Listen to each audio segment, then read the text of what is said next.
الحمد لله نحمده ونستعينه ونستغفره ونؤمن به ونتوكل عليه ونعوذ بالله من شرور أنفسنا ومن سيئات أعمالنا من يهده الله فلا مضل له ومن يضلله فلا هادي له ونشهد أن لا إله إلا الله وحده لا شريك له ونشهد أن سيدنا ومولانا محمدا عبده ورسوله. قال الله تبارك وتعالى في القرآن المجيد والفرقان الحميد: أعوذ بالله من الشيطان الرجيم، بسم الله الرحمن الرحيم.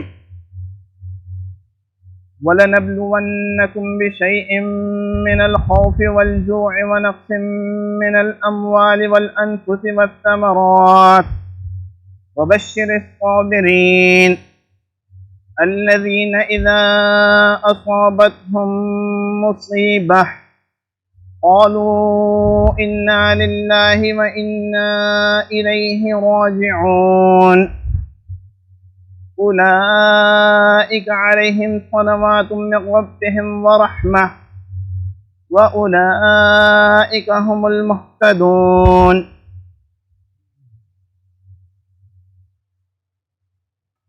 میرے عزیز دوستو، اللہ رب العزت نے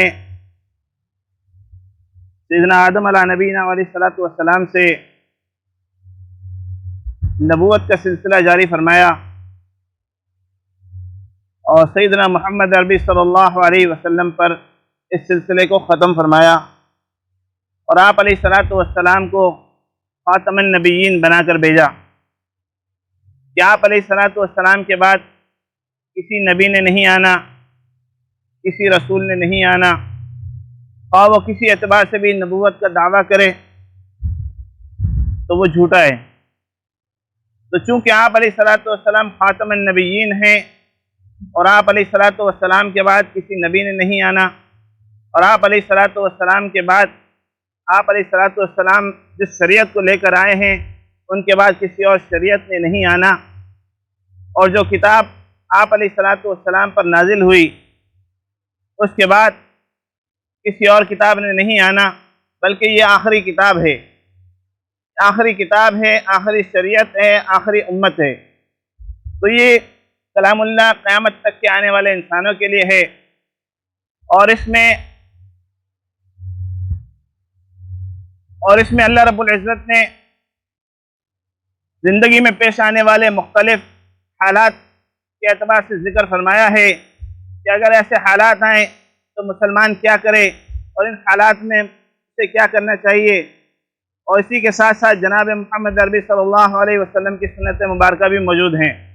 جس طرح سے دن اور رات کا آنا اللہ کی طرف سے ہے، جس طرح سے سورج کا نکلنا اللہ کی طرف سے ہے، جس طرح چاند کا نکلنا اللہ کی طرف سے ہے، اسی طرح ان حالات کا آنا بھی اللہ کی طرف سے ہے۔ خوشی میسر ہوتی ہے تو بھی اللہ کی طرف سے ہے، جو غم کے حالات آتے ہیں وہ بھی اللہ کی طرف سے ہے، کسی کی پیدائش ہے تو اللہ کی طرف سے ہے، اور کسی کی موت ہے تو اللہ کی طرف سے ہے۔ اللہ رب العزت قرآن میں ارشاد فرماتے ہیں: وَلَنَبْلُوَنَّكُمْ بِشَيْءٍ مِّنَ الْخَوْفِ۔ یہاں اللہ نے مختلف چیزوں کا ذکر کیا ہے۔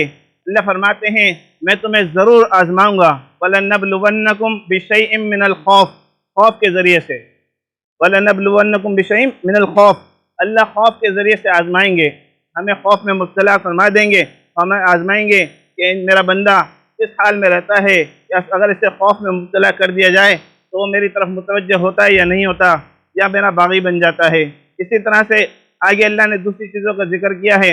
خوف کے بعد اللہ نے بھوک کا ذکر کیا ہے کہ ہمیں بھوک کے ذریعے سے آزمائیں گے، وَلَنَبْلُوَنَّكُمْ بِشَيْءٍ مِّنَ الْخَوْفِ وَالْجُوعِ وَنَقْصٍ مِّنَ الْأَمْوَالِ، اور اس کے ساتھ ساتھ اللہ اس کے مال میں نقص دیں گے، اللہ اس کے پر ایسے حالات لائیں گے کہ اس کے مال کے اندر نقص پیدا ہو جائے گا، اور اس کا مال تباہ و برباد ہو جائے گا، اس کا مال اس سے چھن جائے گا۔ مختلف طور پہ حادثات مالی اعتبار سے پیش آئیں گے، کسی کے ساتھ کس اعتبار سے مالی حالات پیش آئیں گے، کسی کے ساتھ کس اعتبار سے مالی حالات پیش آئیں گے۔ تو یہ تین باتیں ہو گئی: خوف، جوع، ونقص من الاموال والانفس، اور اس کی جان کے اندر اللہ رب العزت نقص عطا فرمائیں گے کہ کبھی وہ بیمار ہو جائے گا، کبھی وہ چلنے کے قابل نہ رہے گا، کبھی وہ بھاگنے کے قابل نہ رہے گا، کبھی وہ اٹھنے بیٹھنے کے قابل نہ رہے گا، کبھی وہ بولنے کے قابل نہ رہے گا، کبھی وہ سننے کے قابل نہ رہے گا، کبھی وہ سمجھنے کے قابل نہ رہے گا۔ مختلف اعتبار سے اسے آزمایا جائے گا، والثمرات اور پھلوں کے اعتبار سے اسے نقصان دیا جائے گا۔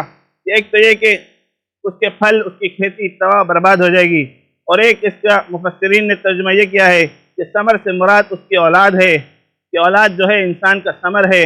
کبھی اللہ ایسے حالات اس کے ساتھ پیدا کرتے ہیں کہ اس کی اولاد اس دنیا سے رخصت ہو جاتی ہے، اس کے جانے سے پہلے اس کا چھوٹا بچہ اس دنیا سے چلا جاتا ہے، فوت ہو جاتا ہے۔ تو یہ بھی اللہ کی طرف سے حالات کی ایک شکل ہے کہ اللہ رب العزت اسے اس اعتبار سے بھی آزماتے ہیں۔ تو اللہ فرماتے ہیں وَلَنَبْلُوَنَّكُمْ بِشَيْءٍ مِّنَ الْخَوْفِ وَالْجُوعِ وَنَقْصٍ مِّنَ الْأَمْوَالِ وَالْأَنفُسِ وَالثَّمَرَاتِ۔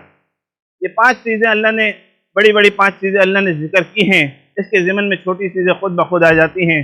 تو ان 5 چیزوں کے ذکر کرنے کے بعد اللہ فرماتے ہیں کہ جو اس میں صبر کرے گا، وَنَقْصٍ مِّنَ الْأَمْوَالِ وَالْأَنفُسِ وَالثَّمَرَاتِ وَبَشِّرِ الصَّابِرِينَ، تو جو اس کے ساتھ صبر کرے گا ان کے لیے خوشخبری ہے۔ ان حالات کے آتے ہوئے جس کے ساتھ یہ حالات آئیں اور ان حالات پر وہ صبر کر جائے، اس کے لیے اللہ کی طرف سے خوشخبری ہے۔ کہ وہ لوگ کون ہیں؟ آگے اللہ نے ان کی صفات بیان کی ہیں۔ الذین اذا اصابتہم مصیبہ، یہ وہ لوگ ہیں کہ جب ان پر مصیبت آتی ہے، جب ان پر حالات آتے ہیں، جب ان پر پریشانیاں آتی ہیں، جب ایسے حالات ان کے سامنے آ جاتے ہیں، الذین اذا اصابتہم مصیبہ قالوا انا للہ وانا الیہ راجعون، تو وہ صبر کرتے ہیں، وہ کہتے ہیں انا للہ وانا الیہ راجعون، کہ بے شک ہم اللہ ہی کے ہیں اور اللہ ہی کی طرف ہمیں لوٹ کر جانا ہے۔ وہ یہ کلمات ادا کرتے ہیں۔ پھر اللہ رب العزت انہیں کیا انعامات دیتے ہیں، کیا خوشخبری ہے؟ اللہ کے فرماتے ہیں اولئک علیہم صلوات من ربہم ورحمہ واولئک هم المہتدون۔ اللہ فرماتے ہیں اولئک علیہم صلوات من ربہم، کہ اللہ رب العزت کی طرف سے ان پر خاص عنایات ہوتی ہیں، ان کی طرف خاص عنایات ہوتی ہیں۔ اس میں مفسرین لکھتے ہیں کہ خاص عنایات سے مقصد یہ ہے کہ دنیا میں اور آخرت میں اسی طرح سے ظاہراً اور غیباً اللہ رب العزت ان کے ساتھ ایسا معاملہ کرتے ہیں کہ ان کے ساتھ برکت والا معاملہ ہوتا ہے، خصوصی عنایتیں اس کے ساتھ ہوتی ہیں۔ اولئک علیہم صلوات من ربہم ورحمہ، اور ان پر اللہ کی رحمتیں ہوتی ہیں، عام اللہ کی طرف سے رحمتیں ہوتی ہیں۔ کہیں تو اس کے نام، اس کا جو مال تباہ ہوا ہوتا ہے یعنی ہی وہ مال اسے لوٹا دیا جاتا ہے، کہیں اللہ رب العزت اس مال سے بڑھ کر اسے مال عطا فرماتے ہیں، کہیں اللہ رب العزت اس مال سے اس کا نعم البدل ایسا عطا فرماتے ہیں کہ جو اس سے بڑھ کر ہوتا ہے۔ تو اللہ کی طرف سے یہ انعامات ہیں، اولئک علیہم صلوات من ربہم ورحمہ۔ اور تیسری بات جو اس سے بھی بڑھ کر ہے، واولئک هم المہتدون، اللہ فرماتے ہیں واولئک هم المہتدون، یہی ہیں جو ہدایت یافتہ ہیں، یہ ہدایت والے ہیں۔ ہدایت والے کون ہیں؟ جو ایسے حالات آ جائیں تو اس پر صبر کر جائیں، یہ ہدایت والے ہیں۔ اور یہ میں نہیں کہہ رہا، یہ کوئی ہم میں سے کوئی بڑا نہیں کہہ رہا، بلکہ اللہ فرما رہے ہیں اولئک هم المہتدون۔ یہ اللہ کی طرف سے انعامات ہیں اور یہ حالات اللہ کی طرف سے آتے ہیں، بس اس کے اندر صبر کرے۔ اس سے گزشتہ 2 آیات قبل اللہ فرماتے ہیں یا ایھا الذین آمنوا استعینوا بالصبر والصلاۃ، کہ تم مدد حاصل کرو، تم مدد حاصل کرو نماز کے ساتھ اور صبر کے ساتھ، نماز کے ساتھ اور صبر کے ساتھ۔ تو صبر، جب کوئی حالات آئیں، جب کوئی پریشانی آئے، تو ایک تو یہ کہ صبر کرے، اور دوسرا اللہ کی طرف متوجہ ہو جائے، نماز میں مشغول ہو جائے، کہ اللہ رب العزت اس کی ایسی برکات ہیں کہ اللہ رب العزت آپ کو قلبی اطمینان عطا فرما دیں گے، اللہ رب العزت آپ کو قلبی سکون عطا فرما دیں گے۔ دراصل ہم اور آپ اس دنیا کے اندر آئے اسی لیے ہیں کہ ہم اللہ کی اطاعت کریں، ہمارا آپ کا مقصد ہی یہی ہے کہ ہم اللہ کی اطاعت کریں۔ ہر شخص جانتا ہے کہ جو چیز اپنے مقصد سے اگر ہٹ جائے تو وہ بیکار ہے، اگر کوئی چیز اپنے مقصد سے ہٹ جائے تو بیکار ہے، کسی کام کی نہیں ہے۔ یہ پنکھے انہوں نے لگائے ہوئے ہیں، یہ اس مقصد سے لگائے ہوئے ہیں کہ یہ ہوا دے، اگر یہ ہوا نہ دیں، اگر یہ ہوا دینا چھوڑ دے تو ہم یہ کہیں گے یہ بیکار ہے، یہ فضول ہے، اس کا کوئی مقصد ہی نہیں ہے۔ جو چیز اپنے مقصد سے ہٹ جائے تو مالک کی نظر میں گر جاتی ہے۔ تو ہم اپنے مقصد پر ہیں یا نہیں ہیں؟ اللہ رب العزت نے ہمیں کس مقصد کے لیے پیدا کیا؟ اللہ رب العزت نے ہمیں اپنی عبادت کے لیے پیدا کیا ہے۔ اللہ فرماتے ہیں وَمَا خَلَقْتُ الْجِنَّ وَالْإِنسَ إِلَّا لِيَعْبُدُونَ، کہ ہم نے جنات کو اور انسان کو اپنی عبادت کے لیے پیدا کیا ہے، جنات کو اور انسان کو اپنی عبادت کے لیے پیدا کیا ہے۔ ان دو مخلوقات کے سوا، ان دو مخلوقات کے سوا باقی تو اللہ کی عبادت کرتی ہیں، لیکن ان دو مخلوقات جن کا مقصد اللہ نے قرآن میں بیان کیا کہ ان دو مخلوقات کا مقصد میری عبادت ہے۔ اب یہ دو مخلوقات انسان اور جنات یہ اللہ کی کتنی عبادت کرتی ہیں ہمیں آپ کو خوب معلوم ہے، اور ہمیں آپ کو ادھر ادھر جانے کی ضرورت نہیں۔ ہم خود اپنے آپ میں دیکھ لیں، ہر شخص اپنا موازنہ کر لے کہ میں اللہ کی کتنی عبادت کرتا ہوں، میں اللہ کے یہاں بھیجنے کے مقصد پر کتنا پورا اترا ہوں اور کتنا پورا نہیں اترا۔ آج ہم سمجھتے ہیں کہ کامیابی اللہ کی نافرمانیوں میں ہے، کامیابی غیروں کے طریقوں میں، ہرگز کامیابی غیروں کے طریقوں میں نہیں ہے، کامیابی غیروں کے طریقوں میں نہیں ہے، کامیابی تو اللہ کے حکم کو پورا کرنے میں ہے۔ اللہ فرماتے ہیں ان الذین آمنوا، دیکھو ہم کیا سمجھتے ہیں، ہم کیا سمجھتے ہیں کامیابی کیا ہے؟ ہم سمجھتے ہیں کہ کامیابی یہ ہے کہ بہت سارا مال اکٹھا ہو جائے میرے پاس، یہ میری کامیابی ہے۔ ہم سمجھتے ہیں میرا بڑا سا گھر ہو، یہ میری کامیابی ہے۔ ہم سمجھتے ہیں کہ گھر کے ساتھ دو چار گاڑیاں ہوں، یہ میری کامیابی ہے۔ ہم سمجھتے ہیں کہ ہم کہیں گزر جائیں تو دو چار لوگ ہمیں سلوٹ ماریں، یہ میری کامیابی ہے۔ ہم سمجھتے ہیں کہ ہماری اولاد دنیاوی تعلیم کے اعتبار سے بہت آگے نکل جائے اور بہت زیادہ پڑھ لکھ لے، یہ کامیابی ہے۔ ہم سمجھتے ہیں کہ میرا بیٹا ڈاکٹر بن جائے، یہ کامیابی ہے۔ ہم سمجھتے ہیں کہ میرا بیٹا انجینئر بن جائے، یہ کامیابی ہے۔ ہم سمجھتے ہیں کہ بڑی سی جگہ ہو، بڑی سی اراضی میرے پاس ہو، بڑی زمینیں ہوں میرے ساتھ، بڑے مکانات ہوں، بڑی جائیدادیں ہوں، یہ کامیابی ہے، یہ اصل کامیابی ہے، اور میں اسے حاصل کر لوں اس کے بعد مجھے کوئی غم نہیں کہ میں اس دنیا سے چلا جاؤں۔ ہم یہ سمجھتے ہیں کہ کہیں میری اولاد پیچھے فاقے نہ کرے، میں اپنی اولاد کے لیے بہت سارا مال چھوڑ کر جانا چاہتا ہوں کہ اس سے پریشانی نہ ہو۔ یہ سارا مدار ہماری کامیابی کو اس کے ارد گرد گھومتا ہے اور اسی کے گرد آ کے دم توڑ جاتا ہے، اور اگر کوئی اس میں پورا نہیں اترتا تو وہ سوچتا ہے کہ میں نے اپنی زندگی برباد کر دی، میں نے اپنی زندگی برباد کر دی۔ چلو ہم قرآن سے پوچھتے ہیں کہ کامیابی کیا ہے؟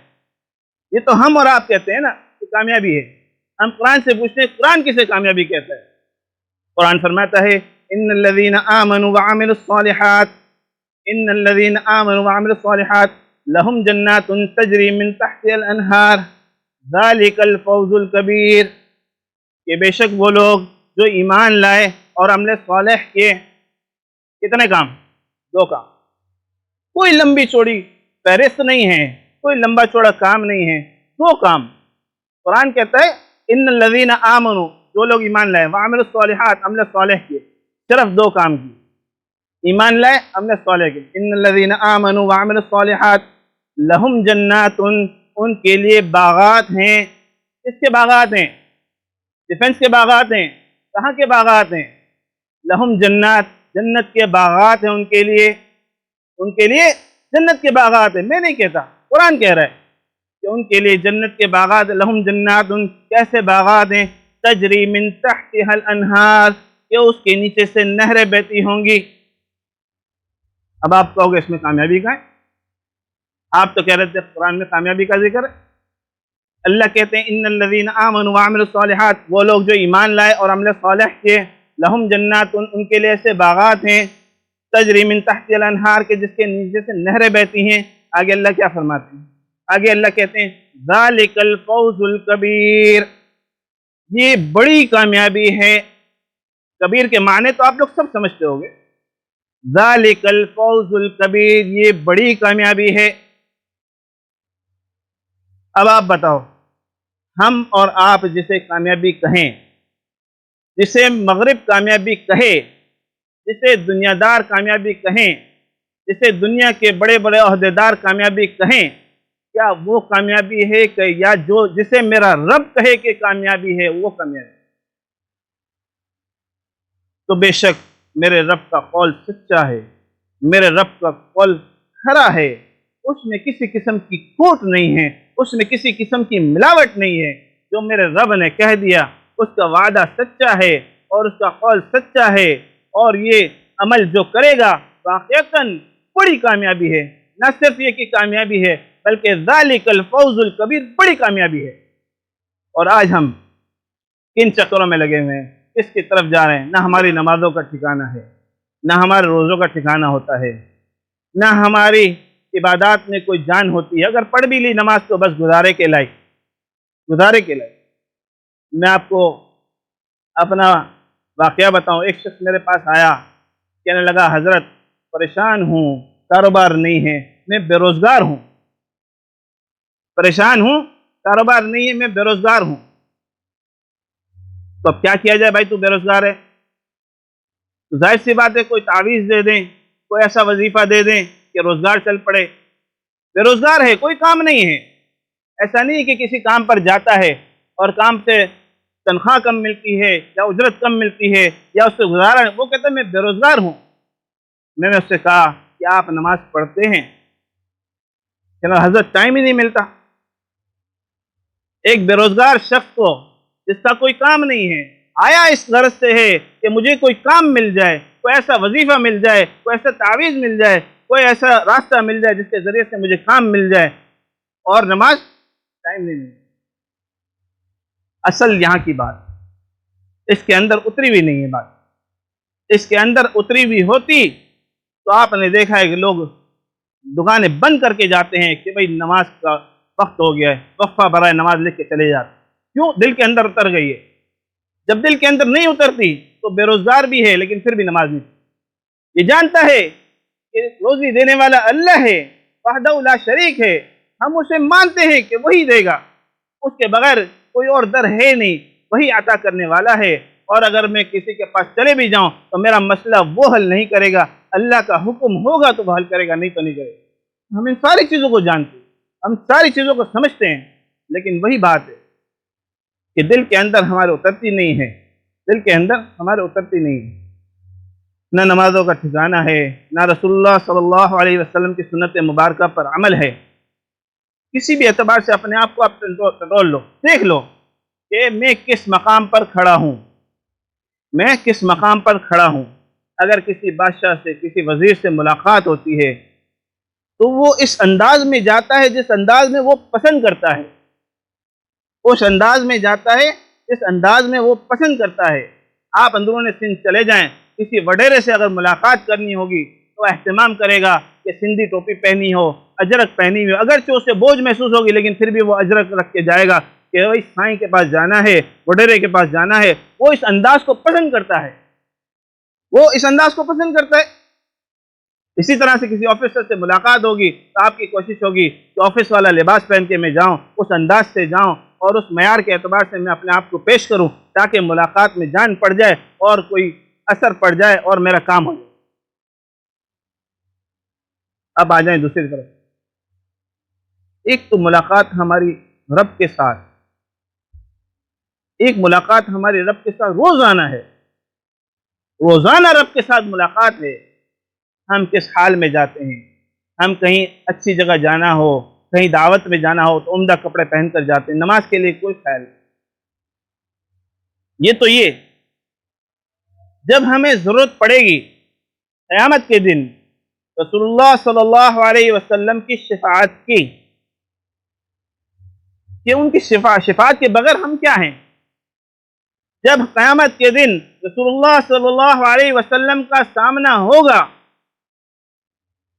تو آج ہم اس حال میں زندگی گزار رہے ہیں تو ہم کس منہ سے جائیں گے کہ اللہ کے رسول آپ کی سنتوں پر عمل کرنا مجھے اچھا نہیں لگتا تھا، نعوذ باللہ من ذالک۔